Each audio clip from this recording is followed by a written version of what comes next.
Hi, I'm Sean with Amped Up Marine, and today we're going to be unboxing the JL Audio M6-880s and the white sport grill.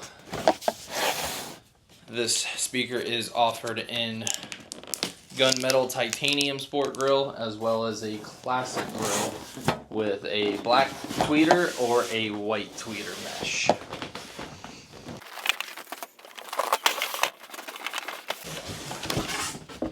When you open up your packaging, you will have stickers, mounting template,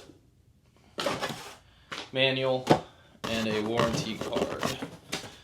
Moving past that, you will have mounting hardware for both set of speakers, and then you'll have the speakers themselves in their own individual wrapping. Let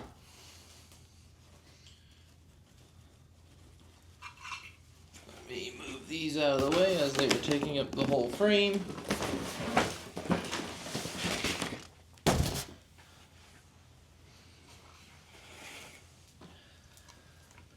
Looking at the speakers themselves, they are large. They are ready to create some sound on your vessel.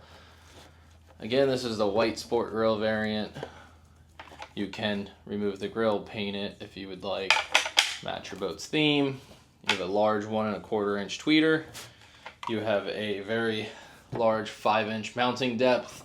Your 8.8 inches overall. Side, back. You have your blade terminal inputs right here, and then if you had the LED lighting option, which is offered for both the white and gunmetal titanium sport grills, there would be a lead coming out of this for your LED wiring. These do require some power, so make sure you get an amplifier with them to be at their full potential. You can find all the specifications in our website. You can find the link to this product in the description below. And if you have any questions, please reach out, and thanks for watching.